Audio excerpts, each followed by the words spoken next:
Good morning, welcome back. In this session, I am going to discuss about one important topic which is called as the data types. Data types in C programming language. We will see what a data type is and what are the various data types that are supported by the C programming language and what is the size that is occupied by each and every data type. All these things we will discuss. By looking at this term data type, you can simply understand that it is going to specify the type of data which you are going to store. What do you mean by type of data? As we previously discussed that we have integer data which is represented with normal numbers, and we can have floating point numbers which is represented with decimal values, and you can have characters also. You can have the strings. Like that, there are different formats of data that you can play with it. You can play with integers, you can store with, or you can display the floating point values, or you can play with characters, you can play with strings. Like that, we have different formats of data. How this data is stored inside the memory and how this data is going to be represented inside the memory, that is defined by the data types. So if somebody asks you what do you mean by data type, you can simply say that it specifies the type of data that you are going to store inside the memory. It specifies the format of data you are going to store inside the memory. That is nothing but a data type. Other than this, there is something you can we can explain under this data types concept that we will discuss now.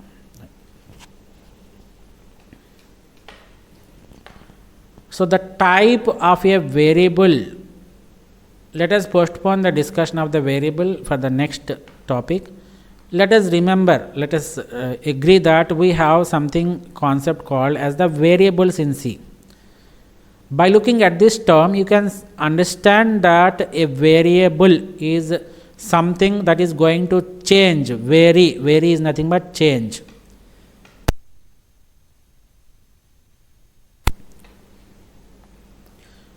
It is something that is going to change during the program execution. So a variable is something that is going to change during execution. It is reverse of constant. Constant are you cannot change the value, but variables means you can change the values. So the variables will have different types. This data type specifies how much space it occupies in the storage and how the bit pattern stored should be interpreted. This is what I have discussed. So data type specifies what type of data you are going to store, what is the pattern that you are going to use, and how you are going to interpret that bit pattern. And in addition to that, it also specifies how much space it occupies in the storage. This we will discuss clearly, right?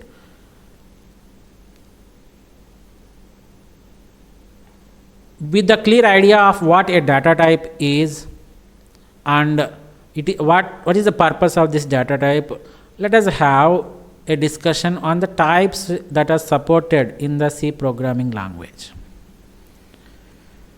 It is broadly categorized into 4 categories. The data types in C is categorized into 4 categories. The first category is the basic data types. The basic data types constitute the integer data type, the floating point data types, and the character data types. And the integer data types, as we have discussed, that we have a keyword called int. And the floating point variables are recognized or identified by float or double. And the character data types, they are specified by a keyword called as char. These are very important. So these int, float, double and char constitute the basic data types of the C programming language. This is a very important question you should know. This is a very important concept. Somebody may ask you what are the basic data types supported in C programming language. You can blindly say that only 4 data types, basic data types, that is int, float, double and char. And after these basic data types, we have the derived data types. By this name, you can understand that these are the data types that are derived from the fundamental data types only. Basic data types are also called as fundamental data types.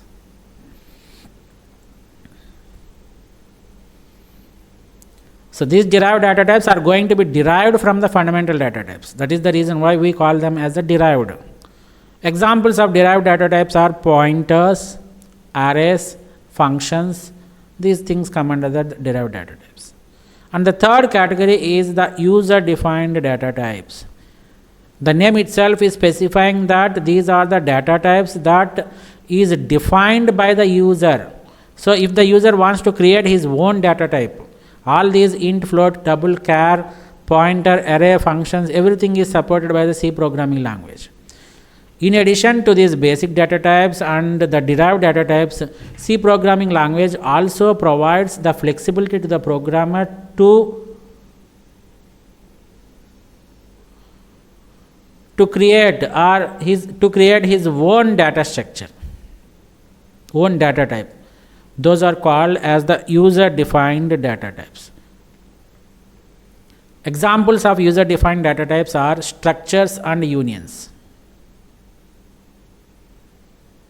Once we have idea of these fundamental data types, derived data types and user-defined data types, let us see what is this enumerated data type is. It is also a category of user-defined data type only, but they are going to deal with the arithmetic types only. In general, we can treat these enumerated data types under this user-defined data types only. It is called as enums. A very simple concept that is supported in C programming language. So with a basic idea of what a data type is, why we require this data type and what are the types of data types that are supported in the C programming language, let us move into the other discussion. This is very important. Please concentrate. In the previous slide, we have seen that the type of variable determines how much space it occupies in the storage. So when you declare an integer variable, right, let us have the discussion on this declaration part. What do you mean by declaration? Before discussing these basic data types and their sizes, let me discuss what this declaration is. In C programming language, when you want to deal with any type of data, whether it can be an integer, float or character or string, any type of data you want to deal with it, you need to store those data inside the memory, right? You need to store that inside the memory. And you should have an idea of the memory itself. Let us take the memory as a plain sheet like this, and assume that this memory is divided into number of rows and columns like this. And you can observe here that the memory consists of the cells. This is one cell, this is one cell, another cell. Like that, it is divided into number of cells. We call it as number of memory cells. And what is the use of this memory cell? Means this memory cell is capable of storing the data. What type of data? It is nothing but zeros and ones. So each and every memory cell can store either a 0 or 1. So if I take the first 4 bits like this one. So from now onwards, don't assume that, don't call it in terms of memory cells, you call it in terms of bits. So if I say 4 bits, this is nothing but it is equivalent to 4 memory cells. This notation is very important. Please try to understand. So 4 bits is equal to 4 memory cells. If I take first 4 bits like this, it is nothing but first 4 memory cells. You can store 1 bit inside each cell. Therefore, let us assume that it is 0, 1, 1, 0. So this is how the memory is going to store the data. This is how the memory is divided into number of cells. This is how it is going to store the data. This is very important concept. Now let us come back to the discussion of the declaration itself.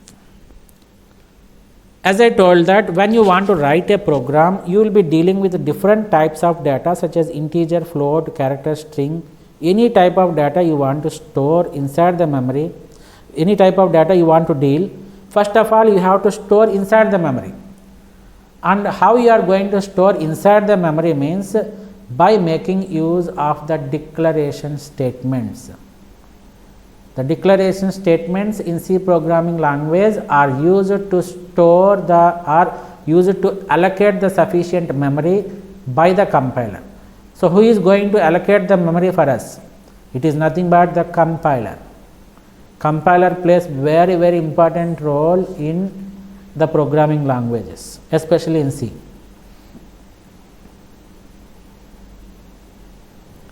So the declaration statement in C programming language makes the compiler to allocate sufficient memory based upon the declaration. For example, int a I have declared like this. This is called as the declaration statement in C. When you want to remember this particular statement, I am again and repeating. That is, when you want to deal with some data, you have to store it inside the memory. When you want to store it inside the memory, you have to ask the compiler to allocate sufficient memory. And how you are going to ask the compiler to allocate sufficient memory is by making use of the declaration statements. So once you make a declaration statement, when the compiler comes across this statement, it will simply allocate the sufficient memory for this particular variable, this one. Here int space a is called as the declaration statement. It consists of two different parts. This is called as the data type and this is a is called as the variable. So the syntax is very important. Syntax is a very important term. In this particular session, you are learning a lot of new terminologies. Syntax. Syntax is nothing but rules. For example, if you take the English language, you have some set of rules. For example, A-E-I-O-U should be preceded with an article an. So when you want to use the article an, the next coming starting letter of the word should be starting with the vowels only. That is one rule. And when you want to tell something about the past, you are going to use was. When you want to use something about present tense or something like that, you will be using is. So there are different rules for any programming language. In particular English language or the natural languages, those rules are called as the grammars.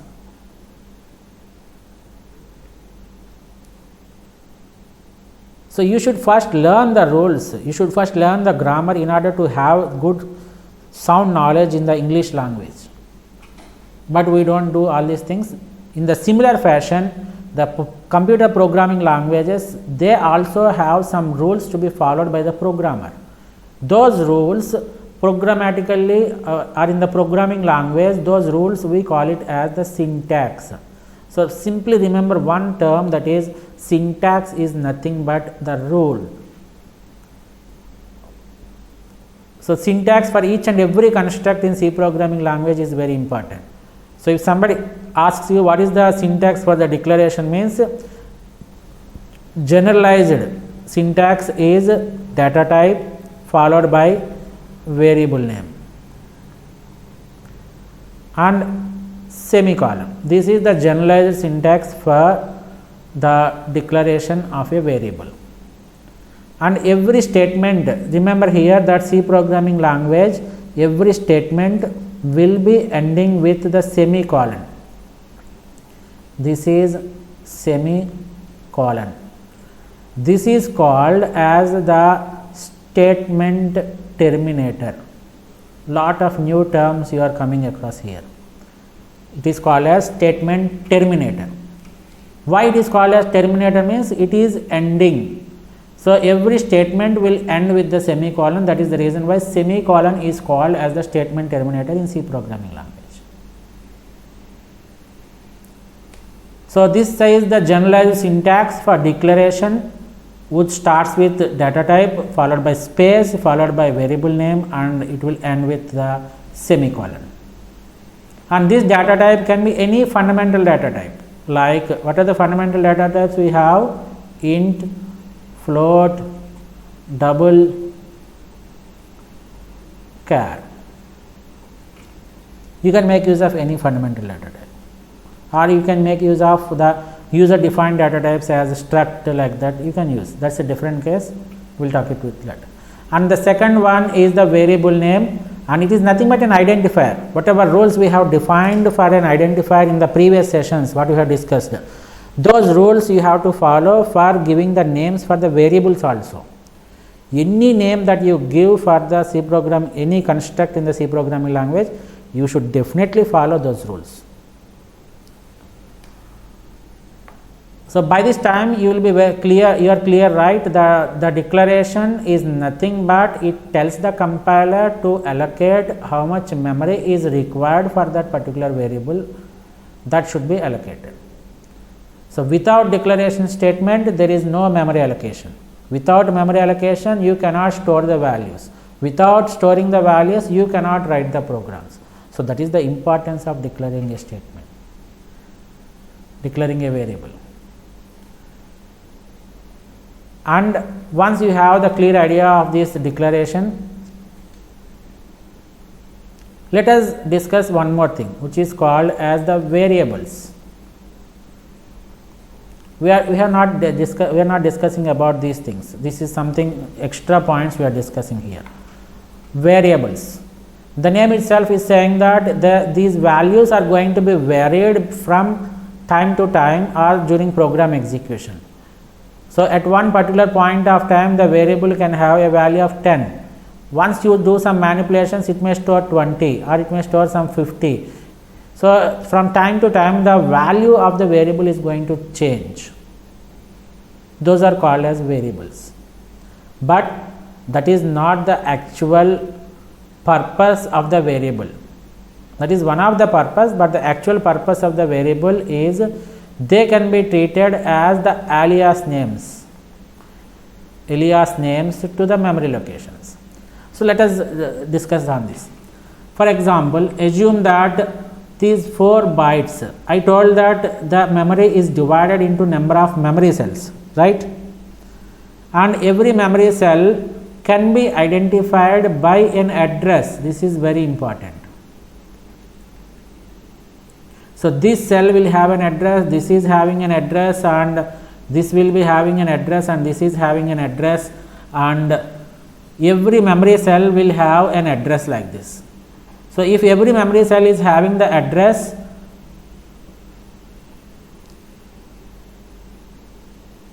what is the format of this address? That is what you should know. So the format of the address is the hexadecimal notation. Hexadecimal notation is nothing but base 16.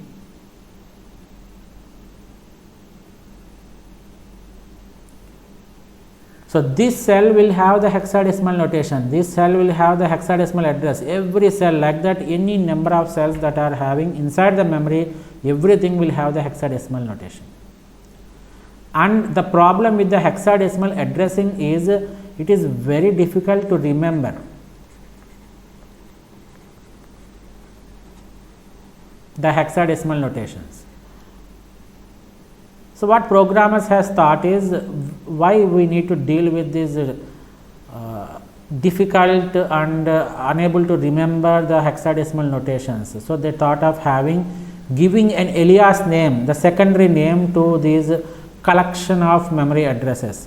So for example, if I take these 4 bits of data, these 4 bits will have 4 different memory addresses, but commonly I can call this entire 4 bits of data with another name which is called as A, let us assume. So these 4 bits of data, instead of calling it with hexadecimal notations, I have given an alias name. I simply call it with A. When I say A, it is going to refer to all these 4 bits. That is the purpose of the variable. So variables are used to give alias names to the memory locations so that the programmer finds it very easy to identify the locations or store the values or access the values. And you may have a doubt, sir, here 4 bits are having 4 different addresses, and you are giving a common name to all the 4 different addresses by you are calling it with A, and when you call A, all the 4 bits are going to be represented. What is the address of this one, the entire 4 bits?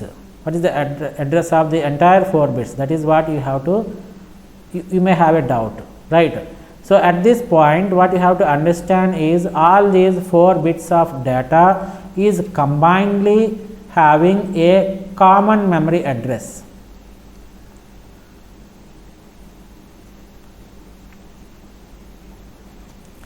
And this common memory address is called as the base address. Very important. Another new term that was introduced here.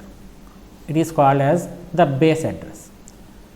For example, let us forget about the hexadecimal notations. Let us assume that the first cell is having 100, second cell is having 101. Since they are contiguous, the memory locations will be contiguous only, 103. When I combine this 100 to 103 4 bits of data as a single entity, and I am naming it as with A, when I call A, the first address is going to address all the 4 bits. That means this 100 is called as the base address. That is the purpose of the base address. So when I call A, it is going to invoke the base address, that is 100 will be invoked. So that's all about this declaration, why we require this declaration, these variables, why we require these variables, and how it is going to be represented inside the memory. All these things we are very much clear. And let us come back to our discussion of discussing the basic data types and their sizes. So this is the char, is the fundamental data type which represents the character data. Whenever you want to store the characters like A to Z or A to Z or plus minus if it is enclosed inside this single quotation, all these things are called under this character. And the characters occupy 1 byte of data. So the storage space inside the memory is 1 byte. Previously we had a discussion that a single bit is the smallest unit, and you will be combining more number of bits and you will be giving different names. So 1 byte is equal to 8 bits. This we know very well. So if I declare a statement like this, let us assume char ch. Let us see what happens here. If I declare like this, this is a declaration statement, right? It is the char is the data type and ch is the name of the variable. When the compiler comes across this declaration statement, it will go and search the entire memory location. This is memory, which is divided into number of cells like this. Like this it will be divided. When the compiler comes across this declaration statement, it will go and search the entire memory, and whenever it finds the 8 bits of data, why it is 8 bits? Why? Because the size of char is 1 byte. So whenever it finds continuous 8 bits of empty memory locations, for example from here to here, that is given or that is allocated for this variable. So this entire 8 bits of data will be named with ch. When you call ch, for example, ch is equal to a, let us say like that.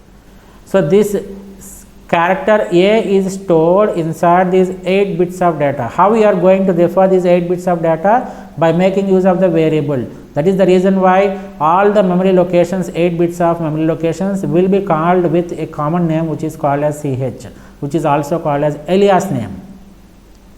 So this a is interpreted with 8 bits, for example 01, 01, 01, 01. Example I am taking. So it will be interpreted like this and it will be storing like this.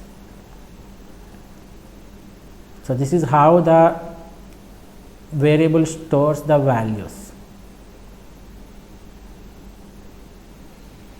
And when you change this value of ch to b, it is possible. Why? Because it is a variable, ch is a variable, you can change it. For example, let us say that b is represented as 01, 01, 01, 00. And the same location ch is referring these 8 bits and it is going to replace these values with the new value which is 01, 01, 01, 00. That is the purpose of the variables. And it is going to store only the values from minus 128 to 127 or 0 to 255. This will have a small discussion here. Why it is minus 128 to 127 and what is this 0 to 255. So this is the maximum values that is going to be stored. This is the range of values that are going to be stored inside the characters.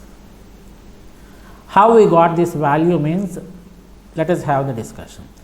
We know that 1 byte is equal to how many bits? It is 8 bits, right?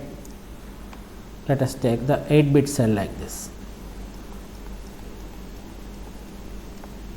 Like this.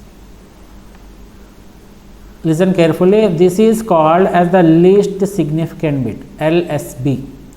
And the leftmost bit is called as the MSB. MSB stands for the most significant bit. And the rightmost bit is called as the least significant bit. 1 byte is equal to 8 bits and these are the things, right? Here there are two purposes here. The entire 8 bits can be used to store the value. So in the patterns we have seen in the last discussion, right? If we have 2 bits, we have 2 square patterns. If we have 3 bits, we have 2 cube patterns. If we have 4 bits, we have 2 power 4 patterns. Therefore, if we have 8 bits, we have 2 power 8 patterns, right? So 2 power 8 patterns means it is equal to 256. Since you are storing the extra, you are storing with 0, the range is from 0 to 255. This is the purpose of this, how you got this 0 to 255. It is based upon the number of bits. So if somebody asks me what is the generalized formula for this number of bits is, it is from the range of values is from 0 to 2.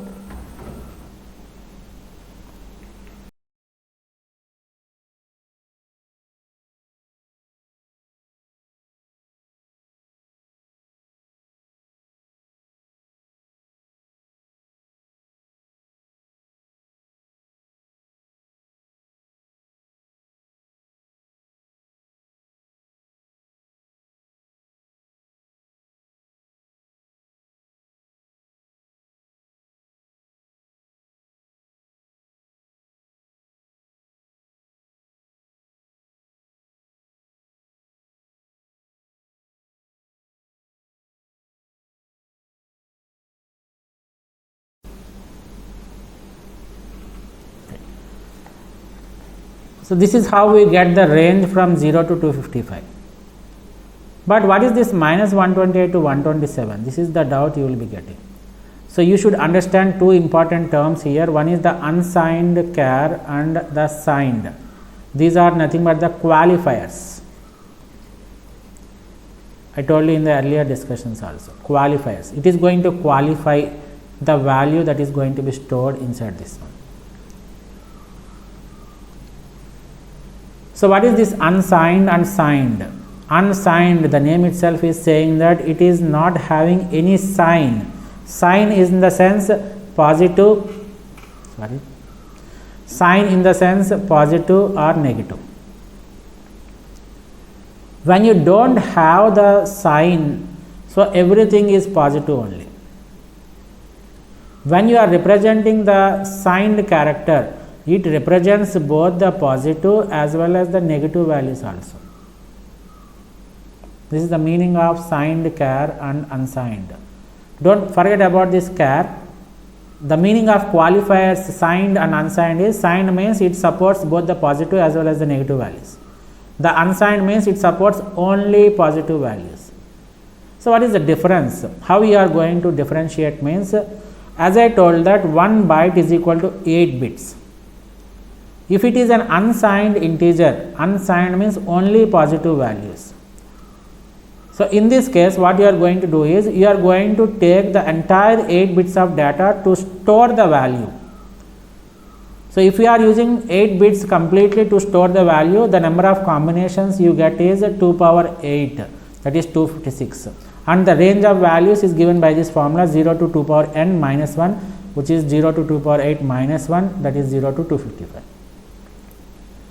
But in case of signed character, it is going to store both the positive as well as the negative values.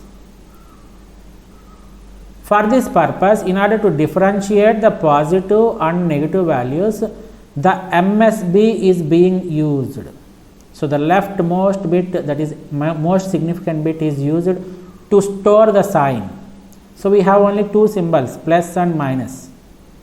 So you can represent the plus with 0 and you can represent the minus with 1. So this is called as the sign bit. Out of these 8 bits, 1 bit is allocated for the sign bit, and the remaining 7 bits are used for the value.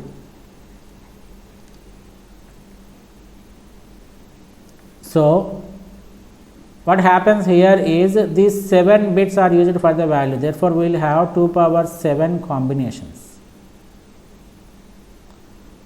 What is 2 power 7? Is 128. And the range of values is given by the generalized formula, it is 2 power n minus 1. See here, this n minus 1. Here it is 2 power n minus 1. It is 2 power n minus 1 to 2 power n minus 1 minus 1.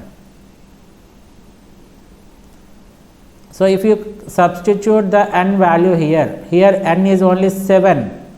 So if you substitute here, it becomes 2 power minus 2 power 7 to 2 power 7 minus 1. 2 power 7 is 128. Therefore, it is minus 128 to 127. This is how we get this range, signed values. 1 bit you are dedicating it to the sign, to represent the sign. Therefore, we are left with only remaining 7 bits. Therefore, we are getting this value. That is the difference between the char, unsigned char and signed char. But remember here that char, unsigned char and signed char,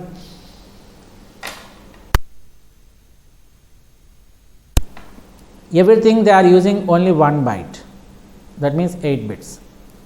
And next, coming to the other fundamental data type, which is int.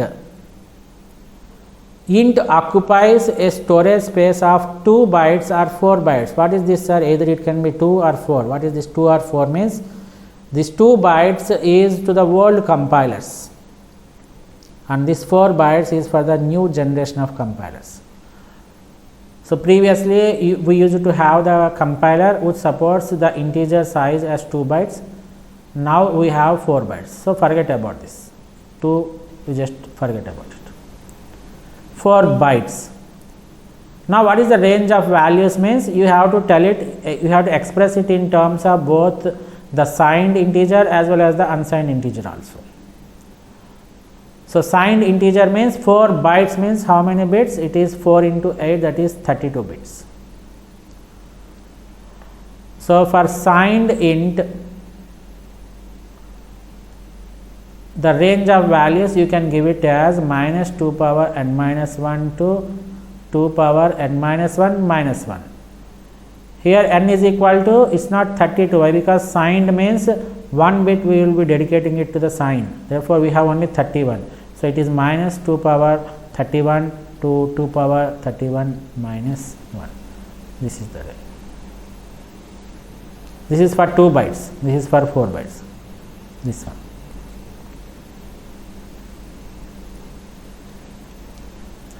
Similarly, unsigned int means you will write it as unsigned int means it will be ranging from 0 to 2 power n minus this n minus 1 like this.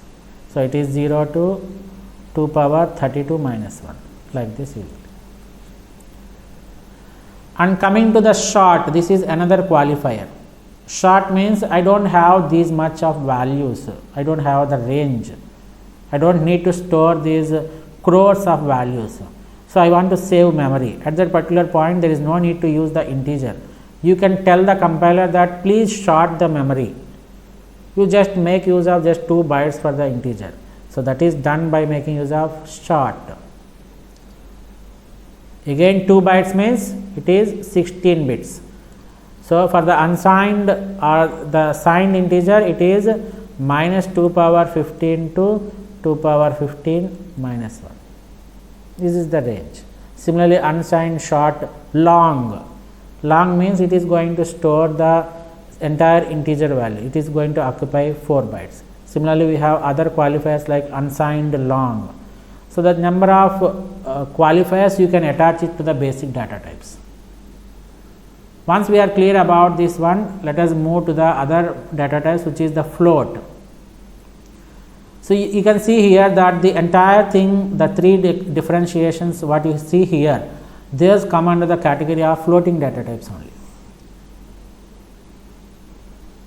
You can see here that when you declare a floating point variable, the size is 4 bytes and the value range is same whatever we have discussed, that is minus 2 power 31 to minus 2 power 31 minus 1. It will come around like this.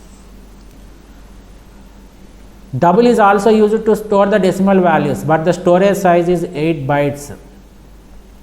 So the range is 8 8s are 64 bits, therefore it becomes 2 power 63 to 2 power minus 2 power 63 to 2 power 63 minus 1. This value will get. And long double, again a qualifier to long double, it is going to take 10 bytes, 10 8s 80 bits, therefore the range is from minus 2 power 80 means you have to remove 1 bit for sign, it is 79 to 2 power 79 minus 1. It will turn out to this value. But one important point you should understand here is what is the difference between float double and long double. Not only the size, of course it is float occupies 4 bytes and double occupies 8 bytes and long double occupies 10 bytes. You have the difference in the precision value also. What is this precision, sir? This precision is nothing but the number of values that you take after or that you consider after the decimal point.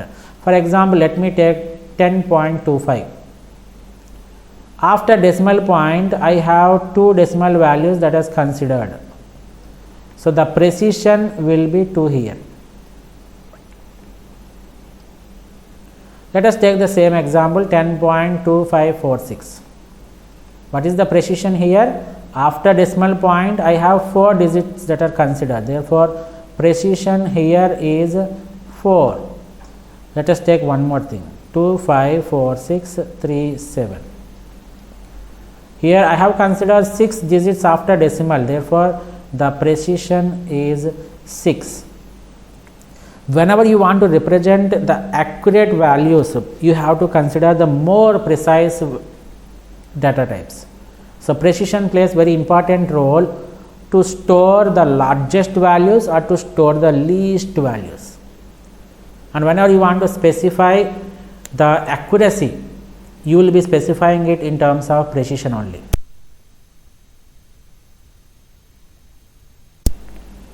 That is the importance of the precision.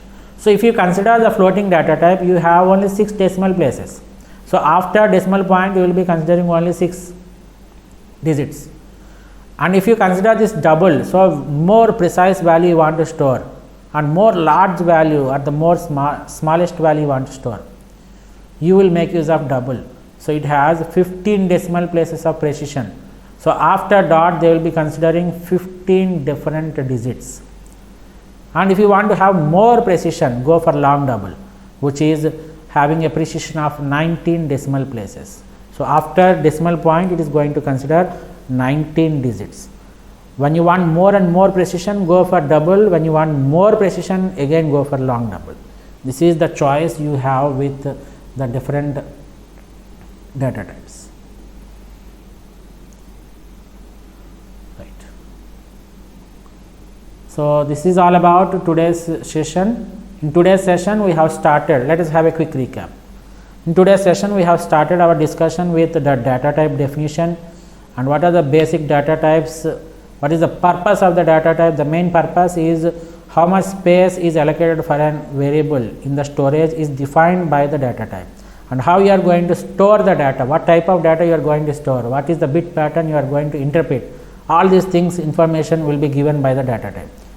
In C programming language we have 3 categories of data types. The basic data types are otherwise called as fundamental data types, where we have the int, float, double and char which comes under this fundamental data type. And the second category is the derived data type, which is derived from the fundamental data types only, and the examples are pointers, arrays and functions. And the last category is the user defined data type, where the user has to define the data type and then he has to use it. Examples are structures, unions and enumerations. And after this we have gone through the discussion of very elaborate discussion on the declaration part. The declaration tells the compiler how much space has to be allocated for that particular variable. And similarly we have already discussed how we are going to represent the memory. What is that? We have to view the memory as the memory cells, how we are going to view it. All these things we have discussed, and how you can address each and every memory cell, how you are going to store and how you are going to retrieve from each and every memory cell by making use of the addresses. But the disadvantage we have is the hexadecimal notation, hexadecimal addresses, which is very difficult for us to remember. So for that purpose they have used the concept of variables, where you are going to allocate a alias name for a location or for a group of locations. And we have seen what a base address is. Base address is the starting address of a group of addresses. Once you have the clear idea of what is this declaration statement and what is this memory allocation, variables and base addresses, we have gone through the various sizes, the storage spaces that are occupied by various fundamental data types, and what are the range of values that are going to be stored inside these fundamental data types with various qualifiers like unsigned, signed, long, short, all these things we have discussed.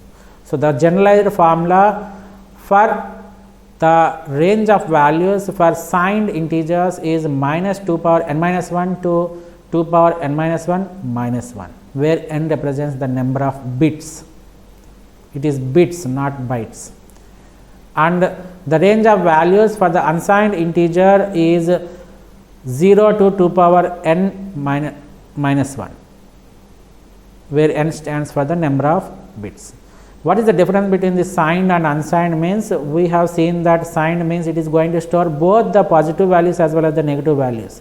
So in order to represent or differentiate the positive and negative values, the most significant bit in the memory will be allocated to represent the signed bit, and the remaining bits will be used for the value. Whereas if you come across this unsigned values, you are not going to store the negative values, only positive values you are going to store. Therefore the range values from 0 to 2 power n minus 1. So that completes the, after this we have gone through the floating data types, where we have 3 different data types, which is float, double and long double. The storage sizes are 4 bytes, 8 bytes and 10 bytes respectively, and the precision is also very important. Precision represents the number of digits that you are considering after the decimal point. So float has a precision of 6, double is having a precision of 15 and long double is having a precision of 19. So this is all about the various data types in C programming language, which is a very important concept. You should understand and digest these particular concepts in order to go further into the different concepts of C. So that's all for today's session. Thank you.